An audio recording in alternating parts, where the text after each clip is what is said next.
നമസ്കാരം. കഴിഞ്ഞ കുറച്ച് കാലങ്ങളായി തിയേറ്ററിൽ പോകുന്ന മലയാളികൾ മിസ് ചെയ്യുന്ന ഒരു ഐറ്റമുണ്ട്, കോമഡി. ആക്ഷനും ത്രില്ലറും സസ്പെൻസും ഒക്കെ കണ്ടു മടുത്തവർ മനസ്സ് തുറന്നൊന്ന് ചിരിച്ചിട്ട് കാലം കുറേ ആയിട്ടുണ്ട്. എന്നാൽ അതിന് ഒരു പരിഹാരം തിയേറ്ററുകളിൽ ഇപ്പോൾ ഇതാ വന്നെത്തിയിരിക്കുകയാണ്. സംഗതി മലയാളമല്ല, കന്നഡ സിനിമയാണ്. ഇതൊരു കന്നഡ സിനിമയാണെന്ന ചിന്തയിൽ ഒരിക്കലും ഇത് കാണാതെ പോകരുത്. മൊഴിമാറ്റ സിനിമയാണ്. പേടിക്കേണ്ട, കൈരളി TV മൊഴിമാറ്റ സിനിമ പോലെയല്ല, അതിവിദഗ്ധമായിട്ടാണ് ഇതിൽ മലയാളം ഡബ് ചെയ്തിട്ടുള്ളത്. പാട്ടുകളും ഡയലോഗുകളും ഒരു മലയാള സിനിമയിലേതെന്ന പോലെ തന്നെ സിങ്കായി വരുന്നുണ്ട്. ഒരു ഗ്രാമവും കുറേ നാട്ടുകാരും അവിടുത്തെ എല്ലാമായ രവി അണ്ണനും പുള്ളിയുടെ ഒപ്പം ഉള്ള കുറേ അണ്ണന്മാരും ഒക്കെ ചേർന്ന് മുന്നോട്ട് കൊണ്ടുപോകുന്ന ഒരു മികച്ച സിനിമ. വളരെ വേഗത്തിൽ ട്രാക്കിലേക്ക് കയറുന്ന ഈ സിനിമ പിന്നീട് പടം കഴിയുന്നത് വരെ ഫുൾ ചിരിക്കാനുള്ള വക നൽകുന്നുണ്ട്. നമ്മൾ മലയാളത്തിൽ കുഞ്ഞിരാമായണമൊക്കെ കണ്ടിട്ടുണ്ട്, ആ ഒരു ടൈപ്പ് സിനിമ. രവി അണ്ണനായി അഭിനയിച്ച ഷനീൽ ഗൗതം എന്ന നടനെ ഒരുപക്ഷെ നമ്മൾ ആദ്യമായിട്ടാകും ഇതിലൂടെ കാണുന്നത്.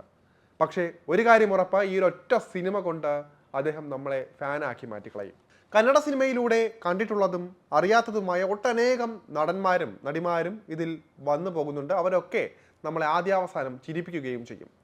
സിനിമയുടെ സംവിധായകൻ TP തുമിനാഥ തന്നെയാണ് പ്രധാന വേഷം ഇതിൽ കൈകാര്യം ചെയ്തിരിക്കുന്നത്.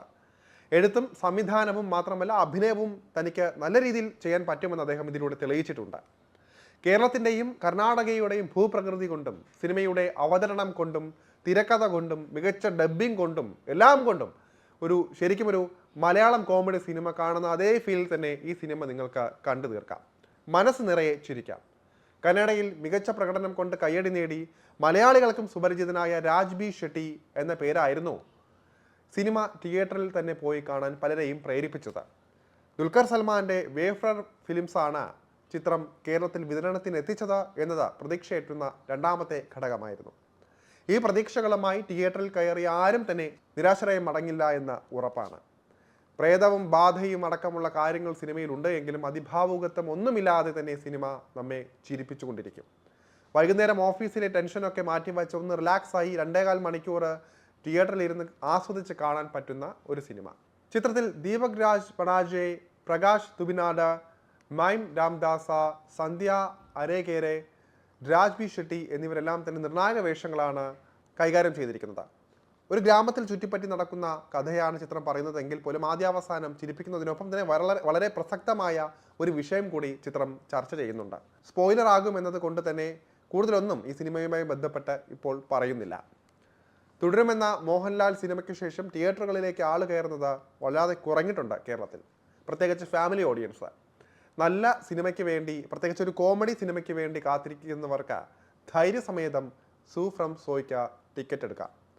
അടുത്ത ആഴ്ചകളിൽ തിയേറ്ററുകൾ വീണ്ടും സജീവമാകാൻ പോവുകയാണ്. പ്രത്യേകിച്ച് രജനീകാന്ത് ചിത്രം കൂലി അടക്കം എത്തുമ്പോൾ സ്വാഭാവികമായും ഈ ചിത്രത്തിന് വഴിമാറി കൊടുക്കേണ്ടി വന്നേക്കാം. അതേസമയം ഇപ്പോഴത്തെ കണക്കുകൾ പ്രകാരം അതിന് സാധ്യതയില്ല. വളരെ വേഗത്തിൽ സിനിമ 100 കോടി ക്ലബിലേക്ക് കയറുമെന്നാണ് അറിയുന്നത്. റിലീസായി ഒരാഴ്ച പിന്നിട്ടപ്പോൾ ചിത്രം 50 കോടി ക്ലബ്ബ് പിന്നിട്ടിട്ടുണ്ട്. മലയാളത്തിൽ വൈകിയാണ് എത്തിയത്.